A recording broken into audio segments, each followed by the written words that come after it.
Hello class. आज का हमारा सब्जेक्ट है कंप्यूटर। ठीक है। आज का जो आपका पहला क्लास है ये है कंप्यूटर का। ठीक है। और आज से लेके जितनी भी क्लासेस कंप्यूटर को आएंगी वो आपका जो हॉस्टल होता है अधीक्षक एग्जाम है उसको डेडिकेटेड रहेगा। ठीक।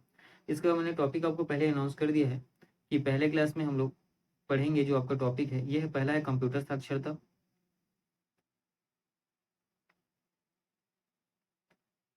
दूसरा है डिफरेंस इंजन और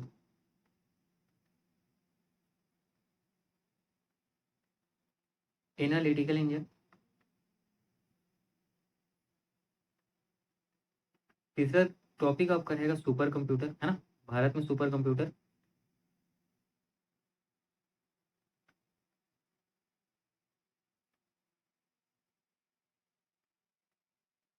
और चौथा रहेगा आपके वेयर के बारे में। आज की क्लास में हम लोग इन चार टॉपिक के बारे में डिस्कस करेंगे। चलिए आगे बढ़ते हैं और आपका जो पहला टॉपिक है कंप्यूटर साक्षरता, इसके बारे में देखते हैं। ठीक है। देखिए यहाँ पर एक वर्ड इस्तेमाल हुआ है साक्षरता। ठीक। अ, साक्षर होना और साक्षरता, देखिए कोई व्यक्ति है और वो किसी भाषा या किसी विशेष क्षेत्र को क्या कर सकता है, पढ़ सकता है और साथ ही लिख सकता है, तो क्या कहलाता है, साक्षर कहलाता है। ठीक। अगर वो पढ़ सकता है और लिख नहीं सकता, या लिख सकता है और पढ़ नहीं सकता, ठीक है, तो साक्षर नहीं कहलाएगा। ठीक है। जैसे आप भारत की जनगणना में, है ना, जनगणना वाले टॉपिक में पढ़ा जाता है ये, ऐसा आपको देखने को मिलता है प्रश्न में कि भारत की साक्षरता कितनी है ना। हाँ, साथ ही इसको स्पेसिफाई भी किया जाता है कि भारत में जो पुरुष साक्षरता और महिला साक्षरता का दर प्रतिशत कितना है। ठीक। उसी प्रकार कंप्यूटर साक्षरता का मतलब है कंप्यूटर को आपको पढ़ना भी आना चाहिए और लिखना ही आना चाहिए। ये आपका सामान्य अर्थ में समझने के लिए ठीक है। तो चलिए कंप्यूटर साक्षरता का अर्थ क्या होता है, देखिएगा। कंप्यूटर और कंप्यूटर से संबंधित जो तकनीकी है जिसका उपयोग आप, ठीक है, कंप्यूटर और कंप्यूटर से संबंधित जो तकनीकी हैं जिसका उपयोग आप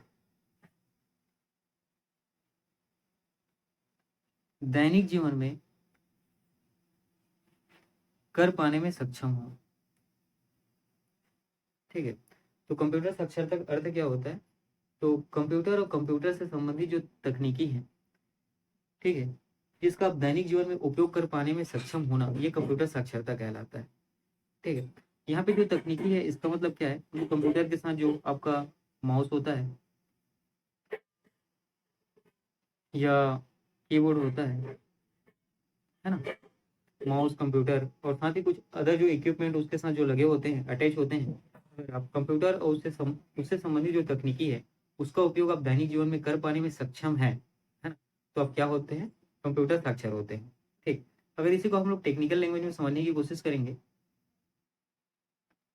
तो देखिएगा, कंप्यूटर साक्षर व्यक्ति वह व्यक्ति होता है जो कंप्यूटर की कार्य क्षमता को समझता है, जो कंप्यूटर की वर्कबिलिटी को क्या करता है, समझता है।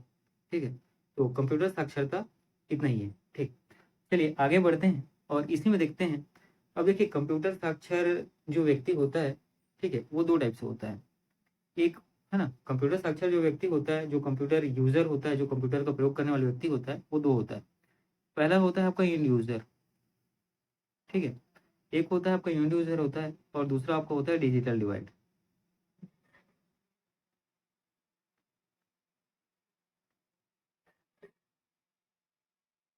ठीक है। तो एंड यूजर, तो एंड यूजर के बारे में आपको याद रखना है, ठीक है, ये व्यक्ति कंप्यूटर का विशेषज्ञ नहीं होता। ठीक है। एंड यूजर जो है कंप्यूटर का क्या तो विशेषज्ञ नहीं होता है, सबसे पहली चीज तो ये याद रखना है। साथ ही ये व्यक्ति जो है दैनिक जीवन में जो कंप्यूटर के सामान्य कार्य हैं, ठीक है, दैनिक जीवन में कंप्यूटर के जो सामान्य कार्य हैं उसको करने में क्या होता है, सक्षम होता है, उसको कर पाता है। ठीक है। और साथ ही ये इंपॉर्टेंट है ना, इसको याद रखना कि इन यूजर को ही ध्यान में रखकर, ठीक है, कंप्यूटर के जो हार्डवेयर हैं और जो एप्लीकेशन होते हैं इसको बनाया जाता है।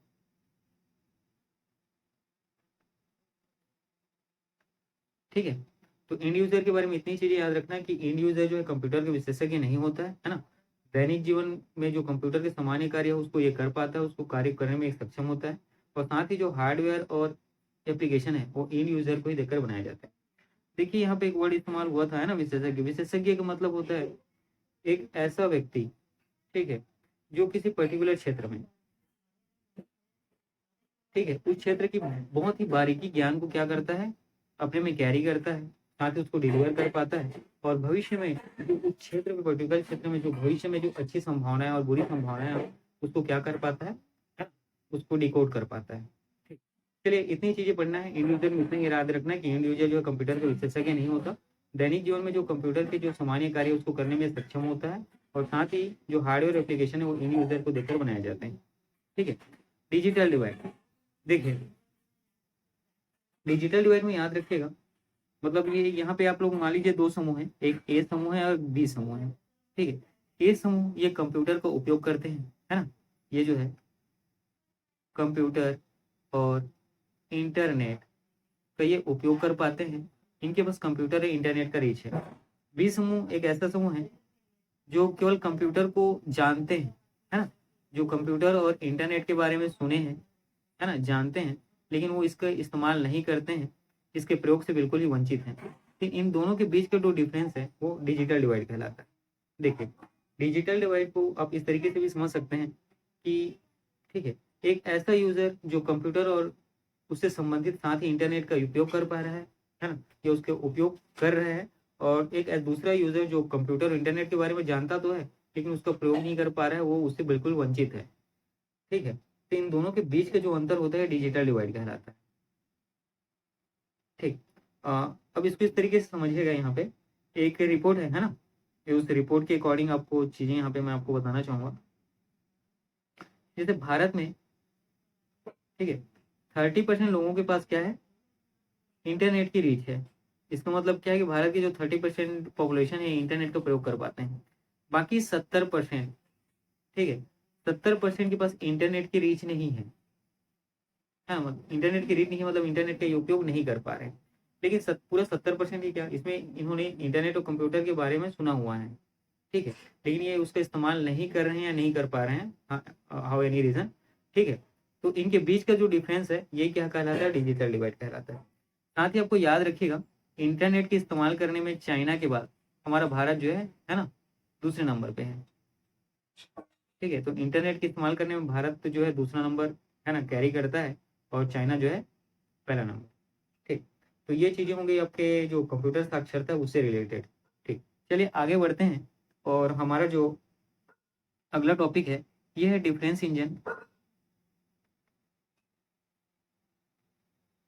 और एनालिटिकल इंजन।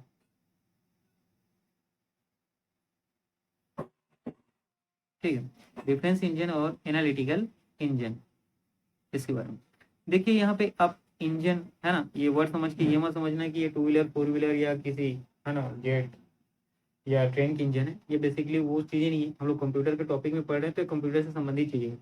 ये डिफरेंस इंजन और एनालिटिकल इंजन का जो डिस्कवर है ना, ये कंप्यूटर तक पहुंचने के पहले की जो क्रम है उस सीक्वेंस में था। ठीक है। इसी के बाद धीरे धीरे, है ना, इसमें इंप्रूवमेंट हो गया, आपका जो कंप्यूटर मिला है, ठीक है, जो वर्तमान में कंप्यूटर है वो इसी, है ना, इसी रिसर्च को क्रम से आगे बढ़ाने पे हमें मिला है। ठीक। तो डिफरेंस इंजन और एनालिटिकल इंजन के बारे में आपको याद रखना है। डिफरेंस इंजन के बारे में सबसे पहले डिफरेंस इंजन को देखते हैं। ठीक है। इसका खोज जो है या इसका विकास जो है 1822 में हुआ। ठीक। डिफरेंस इंजन का विकास जो 1822 में हुआ, किसने किया, तो चार्ल्स बेबेज ने। ठीक है। किसने किया, तो आपको याद रखना है, चार्ल्स बेबेज ने। ठीक। और डिफरेंस इंजन चलता किससे था, तो भाप से चलता था। ठीक है, भाप से चलता था, आपको याद रखना है। और चार्ल्स बेबेज के बारे में याद रखिए कि फ्रांस के, है ना, गणितज्ञ हैं। ठीक है। फ्रांस के प्रसिद्ध क्या है, तो गणितज्ञ हैं। ठीक है। चलिए अब एनालिटिकल इंजन देखते हैं। तो एनालिटिकल इंजन का विकास हुआ था 1842 में। ठीक है। और किसने किया था, तो अगेन चार्ल्स बेबेज जी ने ही किया था इनका विकास, है ना। किसने किया था, तो चार्ल्स बेबेज जी ने ही किया था। ठीक है।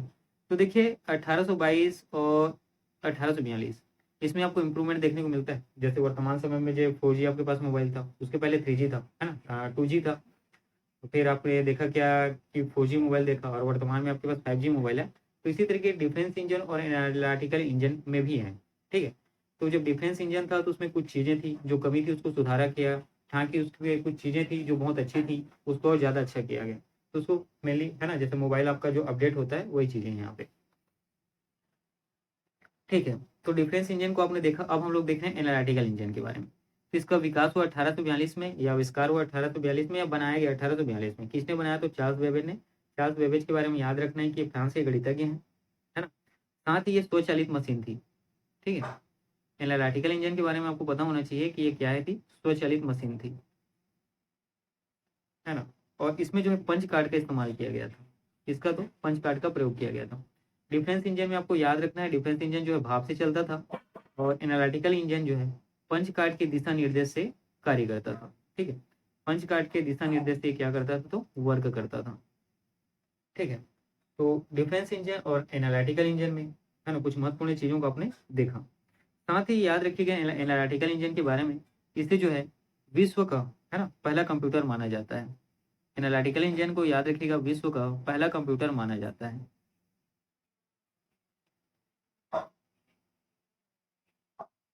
ठीक है, चलिए आगे बढ़े। देखिएगा, हम लोग अभी पढ़ रहे थे किसके बारे में? तो एनालिटिकल इंजन के बारे में। ठीक है, एनालिटिकल इंजन के बारे में।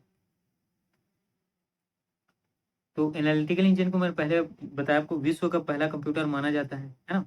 विश्व का पहला कंप्यूटर है ना, जिसको क्या किया जाता है, माना जाता है। साथ ही इस एनालिटिकल इंजन में जो प्रोग्राम, ठीक है, डाला गया था, जो प्रोग्राम इसको दिया गया था, ठीक है, ये एक वैज्ञानिक है जिनका नाम है लेडी एडा अगस्टा। ठीक है, तो इसी एनालिटिकल इंजन, जिसको विश्व का प्रथम कंप्यूटर माना जाता है, इसमें जो प्रोग्राम दिया गया था, ये दिया गया था एक वैज्ञानिक जिनका नाम है लेडी एडा अगस्टा के द्वारा। और साथ ही इनको याद रखना है कि इन्हें दुनिया, है ना, क्योंकि ये पहला प्रोग्राम था, है ना, कंप्यूटर में दिया जाने वाला पहला प्रोग्राम था, इसलिए लेडी एडा अगस्टा को, ठीक है, दुनिया का प्रथम प्रोग्रामर के नाम से भी जाना जाता है। दुनिया का प्रथम प्रोग्रामर के नाम से भी जाना जाता है। ठीक है, ये नाम आपको याद रखने हैं, इंपॉर्टेंट है। ठीक है, लेडी एडा अगस्टा के बारे में याद रखना है कि दुनिया का इनको प्रथम प्रोग्रामर माना जाता है। ठीक है, और ये जो प्रोग्राम था, है ना, इन्होंने जो प्रोग्राम दिया था, ये जो है 2 अंकों की संख्या प्रणाली पर आधारित थी। ठीक, 2 अंकों की संख्या प्रणाली पर आधारित थी।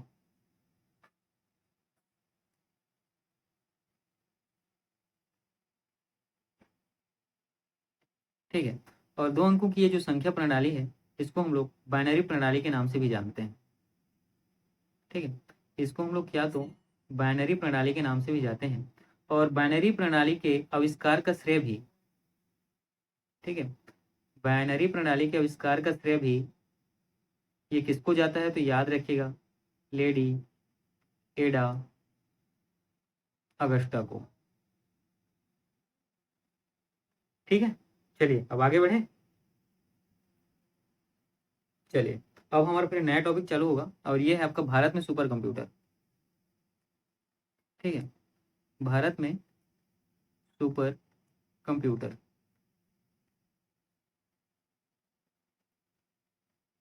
ठीक, तो भारत में सुपर कंप्यूटर में आप सीरीज देखेंगे। सीरीज कहने का मतलब जैसे कि, है ना, जैसे कि आप मोबाइल को कोई लेते हैं, है ना, आईफोन, तो आईफोन 10, आईफोन 11, आईफोन 12, उसी तरीके से हमारे पास जो सुपर कंप्यूटर हैं उनमें भी आपको सीरीज देखने को मिलता है। बेसिकली सीरीज कहने का मतलब होता है क्या है कि ये जैसे कि कोई, है ना, आज से 10 साल पहले बना है, उसके बाद फिर वो 10 साल, आज से 10 साल पहले बना है, तो उसमें जो कमी रही होगी, जो अच्छा रहा होगा, है ना, उसको और क्या करना, अपडेट करना, जो कमी है उसको दूर करना, और जो उसमें जो उसकी जो क्वालिटी थी उसको क्या करना और बेहतर बनाना। ठीक, तो भारत में आपको परम सीरीज का, है ना, परम सीरीज का सुपर कंप्यूटर देखने को मिलता है। ठीक, एक तो परम सीरीज का सुपर कंप्यूटर देखने को मिलेगा, साथ ही अनुपम सीरीज का सुपर कंप्यूटर आपको देखने को मिलता है। ठीक है, तो परम सीरीज, ठीक है, परम सीरीज के सुपर कंप्यूटर का निर्माण किसने किया था? तो सीडेक ने, है ना, सीडेक इंस्टीट्यूशन के द्वारा किया गया था, और ये है कहाँ? तो पुणे महाराष्ट्र में। ठीक है, तो परम सीरीज के सुपर कंप्यूटर का विकास किया गया था सीडेक इंस्टीट्यूशन के द्वारा, और ये कहाँ है तो याद रखिएगा पुणे महाराष्ट्र में। ठीक है। और सीडेक का जो फुल फॉर्म होता है ये होता है ना, ये जो सीडेक है इसका जो फुल फॉर्म होता है सेंटर फॉर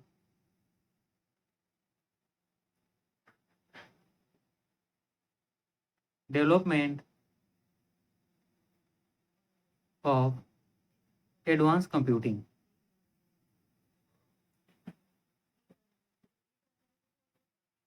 इंपॉर्टेंट है, याद रखिएगा, है ना, परीक्षा में पूछा जा सकता है सीडेक का फुल फॉर्म।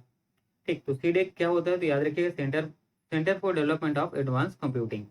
ठीक, ये हो गया आपका, है ना। परम सीरीज के सुपर कंप्यूटर का विकास किसने किया था तो सीडेक इंस्टीट्यूशन ने किया था। अब देखिए परम 8000 के बारे में हम लोग देखते हैं, है ना। इसमें तो 8000, 10,000 और 10,000 एक ऐसा चीजें भी आपको देखने को मिलती हैं। तो परम 8000 के बारे में याद रखना, ये कंप्यूटर सुपर कंप्यूटर की सीरीज है ना। इसका विकास किसके द्वारा किया गया तो परम सीरीज का सभी कंप्यूटर का जो, है ना, डेवलपमेंट है ये सीडेक इंस्टीट्यूशन के द्वारा किया गया था। ठीक है। और ये सीडेक के द्वारा विकास किया गया पहला कंप्यूटर था, है ना। सीडेक के द्वारा बनाया गया है क्या था, पहला सुपर कंप्यूटर था। ठीक है, पहला सुपर कंप्यूटर था।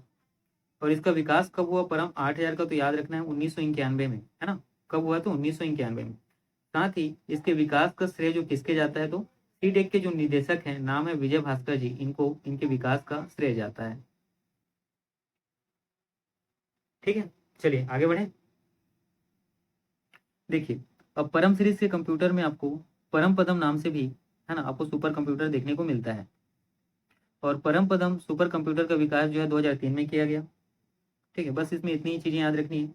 उसके बाद आपको परम सीरीज के सुपर कंप्यूटर में परम युवा सेकेंड या परम युवा 2 नाम से भी सुपर कंप्यूटर देखने को मिलता है। इसका विकास हुआ किया गया था 2013 में। ठीक है, इसका विकास कब किया गया था 2013 में। और साथ ही इसमें याद रखना कि परम युवा सेकेंड का जो गणना क्षमता है, ठीक है, गणना क्षमता है, ये ये था 500, है ना, 513 फ्लॉप्स। ठीक है, तो परम युवा ध्रुति का जो विकास है 2013 में किया गया और इसकी जो गणना क्षमता है वो 513 फ्लॉप्स है। ठीक, ये आपका परम सीरीज का सुपर कंप्यूटर हो गया। अब हम लोग देखते हैं अनुपम सीरीज का जो सुपर कंप्यूटर जिसका विकास, है ना, भारत में हुआ है इसके बारे में। ठीक, तो अनुपम सीरीज का जो सुपर कंप्यूटर है, ठीक है, इसका निर्माण किया गया था बार्क के द्वारा। ठीक, किसके द्वारा तो बार्क। और ये बार्क इंस्टीट्यूशन कहाँ है तो याद रखिएगा मुंबई में है। और इसका फुल फॉर्म जो होता है ये होता है भाभा।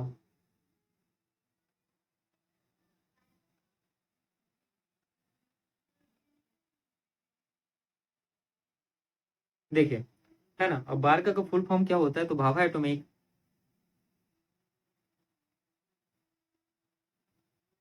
Research centre. और ये कहाँ है तो याद रखिएगा मुंबई में स्थित है। ठीक, ये चीजें हो गई। चलिए अब आगे बढ़ते हैं। उसी प्रकार पेश, ठीक है, याद रखिएगा पेश।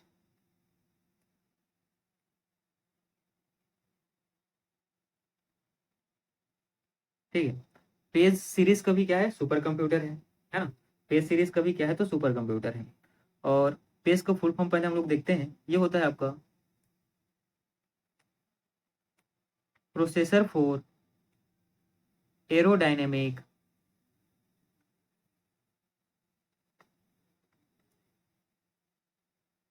कंप्यूटेशन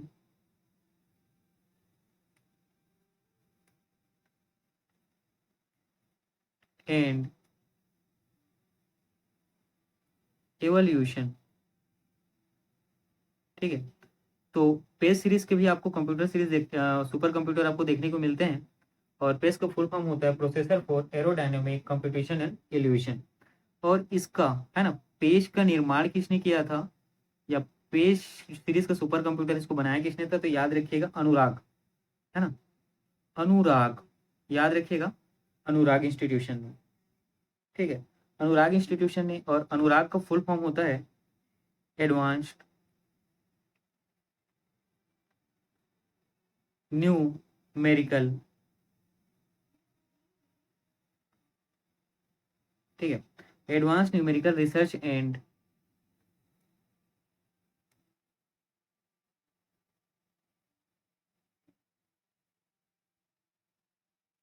एनालिसिस ग्रुप, ठीक है, एनालिसिस ग्रुप।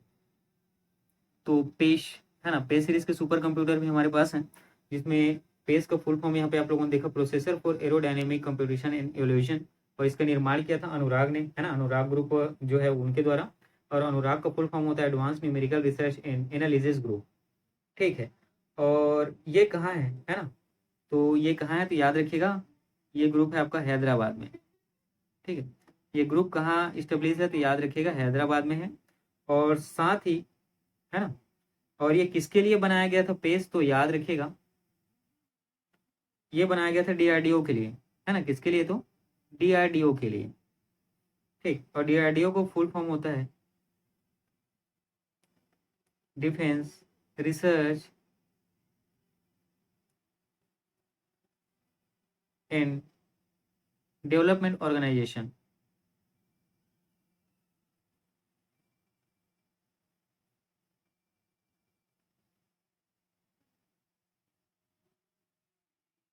ठीक है। ये बनाया किसके लिए था, तो याद रखिए डीआरडीओ के लिए। और डीआरडीओ को फुल फॉर्म होता है defence research and development organisation, ठीक है। तो देखिए पेज सीरीज का जो सुपर कंप्यूटर है इसका निर्माण किया था अनुराग ने, और किसके लिए किया था, तो डीआरडीओ के लिए। चलिए ठीक है, आगे बढ़ते हैं, ठीक। और जो भारत का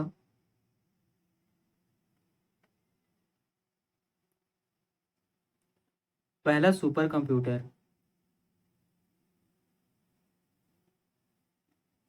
ठीक है, भारत का पहला सुपर कंप्यूटर, इसका नाम है फ्लो सॉल्वर, याद रखिएगा, है ना। भारत का जो पहला सुपर कंप्यूटर है इसका नाम है फ्लो सॉल्वर। और इसका विकास जो है, ठीक है, फ्लो सॉल्वर का विकास जो है किसके द्वारा किया गया था, तो याद रखिएगा नाल के द्वारा, ठीक है। किसके द्वारा, तो नाल। और नाल का फुल फॉर्म यहाँ पे हम लोग देखते हैं, ये होता है नेशनल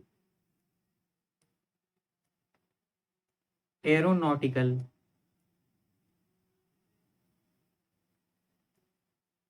लैब, ठीक है। और इसका विकास किया गया था कब, तो याद रखिए फ्लो सॉल्वर का 1890 में, ठीक है, कब, तो 1890 में। चलिए ये आपका भारत का जो सुपर कंप्यूटर है ना, उसके बारे में हम लोगों ने देखा, साथ ही उसका टाइमलाइन देखा, और किसके द्वारा उसका निर्माण किया गया था उसको भी हम लोगों ने कंसिडर किया है। अब इसके बाद हम लोग देखते हैं वेयर के बारे में, ठीक है। इसके बाद हम लोग देखते हैं वेयर। तो वेयर में हम लोग पढ़ेंगे शेयर वेयर के बारे में, साथ ही फ्रीवेयर के बारे में, और ग्रुप वेयर और फर्मवेयर के बारे में। तो शेयरवेयर को याद रखना, बस इतनी चीजें याद रखनी कि एक सॉफ्टवेयर प्रोग्राम है, ठीक है। शेयरवेयर क्या है, तो सॉफ्टवेयर प्रोग्राम है ना।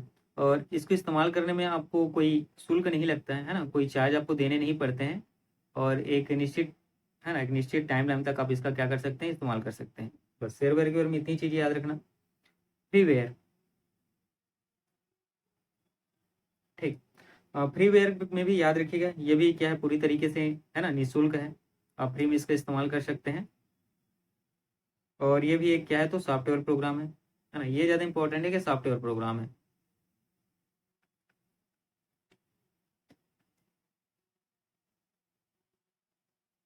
ठीक है। और फ्रीवेयर का जो पूरी तरीके से जो इसका अधिकार है, ये निर्माता, है ना, जो जिसने इसको बनाया है उनके पास है। और याद रखिएगा फ्रीवेयर के जो सोर्स कोड है ना, फ्रीवेयर के सोर्स कोड में यूज़र जो है ना, यूज़र जो इसके सोर्स कोड में कोई परिवर्तन नहीं कर सकता है, ठीक है। तो फ्रीवेयर के बारे में इतनी चीज़ें याद रखना कि सॉफ्टवेयर प्रोग्राम है, इसका अधिकार जो है निर्माता के पास होता है, जो इसका इस्तेमाल करने वाला जो यूज़र है इसका सोर्स कोड में कोई परिवर्तन नहीं कर सकता है, ठीक है। उसी प्रकार है ग्रुप वेयर, ठीक। तो यहाँ पर आप लोगों ने जब हम लोग पढ़े थे शेयरवेयर और फ्रीवेयर, तो याद रखिएगा दोनों सॉफ्टवेयर प्रोग्राम है। ग्रुप वेयर जो है यूटिलिटी सॉफ्टवेयर है ना। ग्रुप वेयर क्या है, तो यूटिलिटी सॉफ्टवेयर है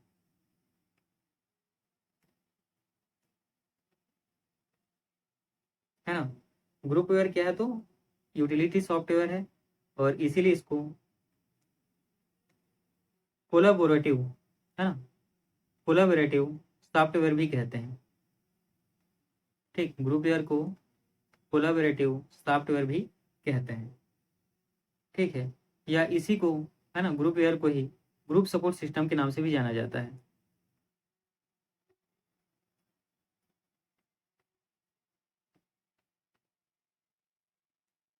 ठीक है, और इसके कुछ हम लोग अगर एग्जाम्पल देखते हैं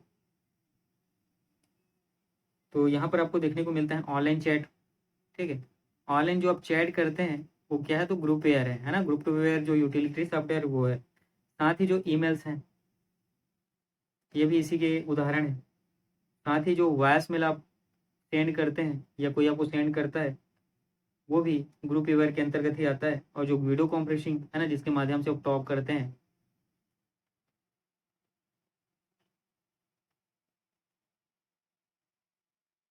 ये भी क्या है, तो याद रखिएगा ग्रुप वेयर है। ठीक, चलिए आगे बढ़ते हैं। और ये आपका अगला है फर्मवेयर। ठीक है, फर्मवेयर, इसको आप सॉफ्टवेयर भी कह सकते हैं।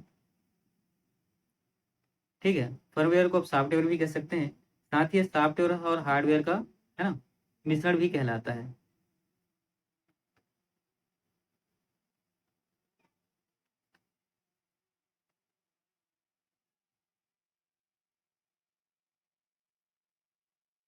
ठीक है, तो फर्मवेयर के बारे में याद रखना है, या तो इसको सॉफ्टवेयर भी कह सकते हैं। साथ ही सॉफ्टवेयर और हार्डवेयर का मिश्रण कहलाता है। ठीक है, अच्छा, ये सॉफ्टवेयर और हार्डवेयर का मिश्रण क्यों कहलाता है, क्योंकि इसकी क्या करता है, हार्डवेयर की बचत करता है ना। हार्डवेयर की चीज़ों को बचत करता है, डिजिटल ही है। हार्डवेयर की कुछ चीज़ें होती हैं, है ना।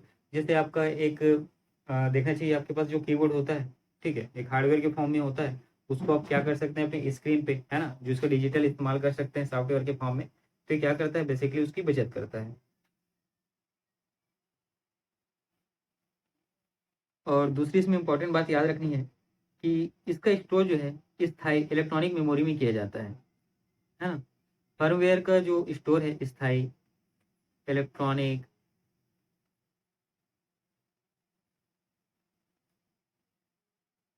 मेमोरी में इसके निर्माण के समय ही कर दिया जाता है। ठीक, और स्थायी इलेक्ट्रॉनिक मेमोरी जैसे आपका होता है रोम, है ना, रोम, ईप्रोम। ठीक है, यहाँ पर आप लोगों ने देखा फर्मवेयर के बारे में। तो फर्मवेयर सॉफ्टवेयर है, साथ ही सॉफ्टवेयर और हार्डवेयर का मिश्रण भी कहलाता है। क्योंकि हार्डवेयर वाली चीज़ों को क्या करता है, बचत करता है।